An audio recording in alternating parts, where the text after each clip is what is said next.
Obrigada, Sra. Presidente.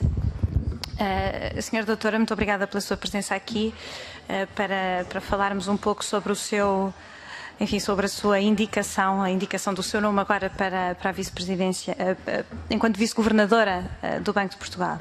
E já conhecemos bem o seu CV, aliás, quando esteve cá da última vez também já tivemos a oportunidade de o ver e, portanto, as minhas perguntas dirigir-se-ão sobretudo para certos temas que me parecem importantes. E gostava de começar por referir algumas questões que referiu na sua intervenção inicial, que foi o robustecimento de forma geral do setor bancário e referiu em particular dois indicadores, o rácio de Core Tier 1 e o rácio de crédito para depósito e as melhorias a que tínhamos assistido. Eu vinha apenas recordar que uma grande parte desses resultados foram obtidos antes da sua entrada até no Banco de Portugal, por isso obviamente ficamos contentes que tenha continuado, mas é importante saber que é um trabalho que tem sido realizado já há muito tempo e enfim, é positivo obviamente para a economia, para os bancos em geral, para a economia e para Portugal.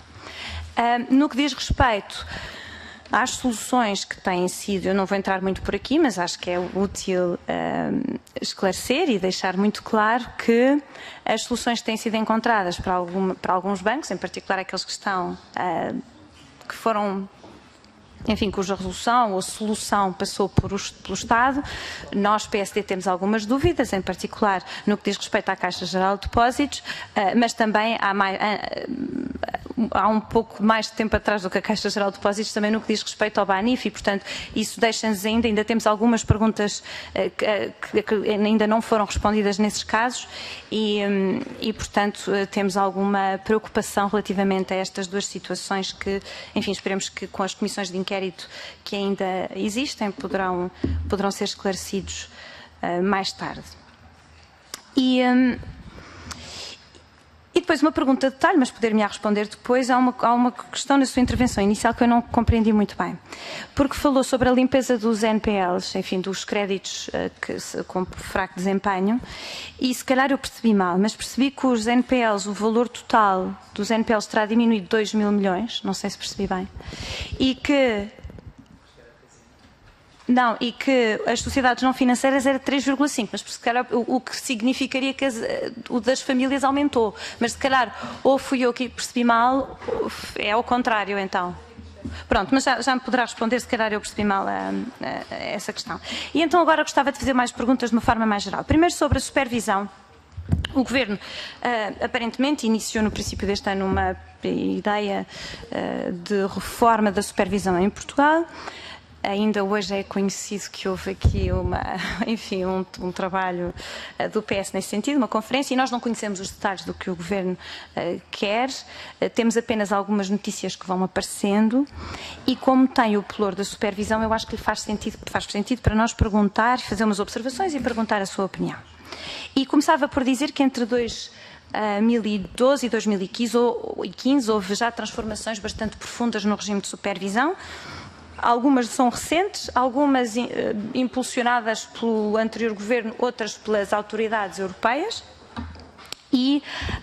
Mas dizendo isto, sendo que o PSD é um partido que é reformista, interessa obviamente e é possível continuar a aperfeiçoar o sistema.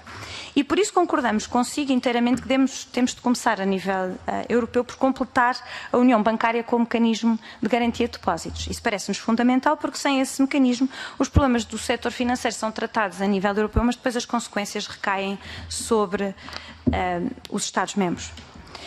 E há certamente coisas por resolver, e, enfim, temas a tratar na coordenação entre supervisores, no aperfeiçoamento da supervisão comportamental, mas aqui o que nos preocupa e o que nos parece importante é que estas alterações, enfim, que venham a acontecer, respeitem 3 princípios basilares. Primeiro, evitar os custos de transição para o setor financeiro e para os contribuintes, o que recomenda alguma prudência, evitar a fragmentação da massa crítica de recursos que neste momento existe para fazer face às necessidades de supervisão e que ainda precisa de ser completada, na nossa opinião, e, finalmente, e talvez até mais importante, preservar e reforçar a independência das instituições de supervisão. E é fundamental, no caso em particular da supervisão, porque A capacidade de influência política no sistema financeiro, obviamente, é uma grande causa de desconfiança por parte dos cidadãos e, portanto, naturalmente, que é importante que o banco, enfim, o supervisor que supervisiona essas entidades financeiras seja independente do Governo Central. No que diz respeito, agora para passar a um outro tema, ainda um pouco relacionado com o tema da supervisão, embora agora talvez mais comportamental, há uma diretiva da União Europeia neste momento sobre a comparabilidade que introduz uma série de medidas em termos de comparabilidade das comissões. Está relacionado com as contas de pagamento, com mudanças nas contas de pagamento e acesso a contas de pagamento com serviços básicos. E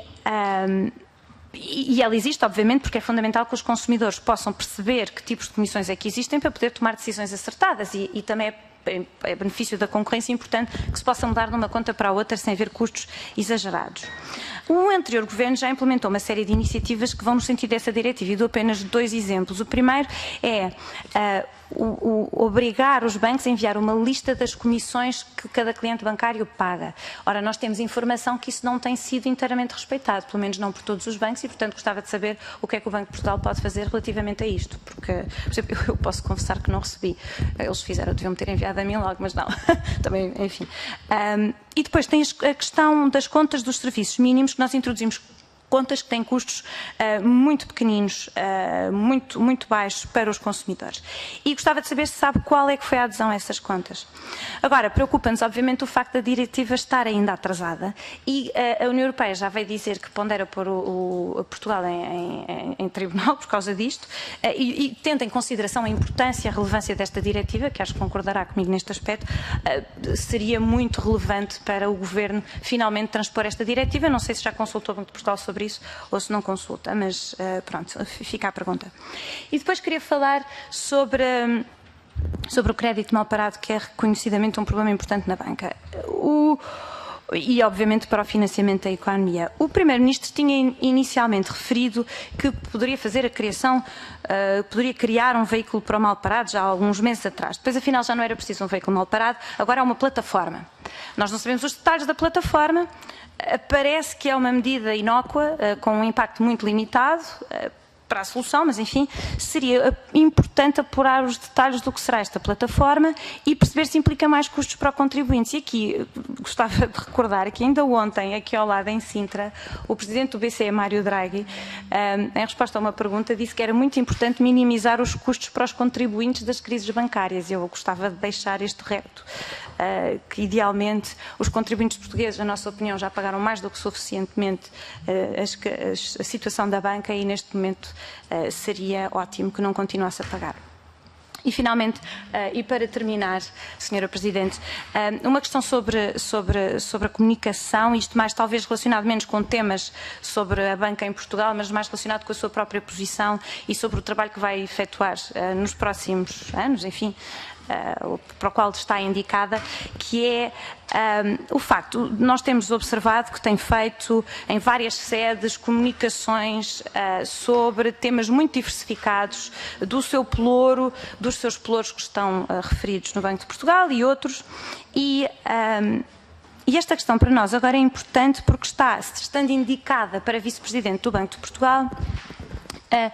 E como sabe isto até melhor do que nós, a comunicação do governador e de um vice-governador são parte integrante da política monetária, da política de supervisão. Faz parte da política, não é só uma questão formal, é também uma questão de substância. O que nós temos visto é que a doutora Elisa Ferreira adotou um estilo um bocadinho mais livre do que é habitual dentro dos governadores e vice-governadores, na forma como comunica com o público, e que me recorda, por exemplo, quando o Banco de Inglaterra, enfim, talvez não tanto, mas quando o governador do Banco de Inglaterra fez umas observações sobre mudanças climáticas e o governador da Índia sobre corrupção. E são temas importantes, sem dúvida. A doutora Elisa Ferreira não falou sobre isto, falou sobre outras questões, mas questão que eu gostava de lhe fazer para terminar, Sra. Presidente, é se prevê, enquanto vice-governador e tendo em consideração a importância do seu papel enquanto fazedora de política de supervisão, neste caso, se mantiver esse seu pelouro, se pretende alterar a sua estratégia de comunicação para uma forma mais tradicional. Muito obrigada.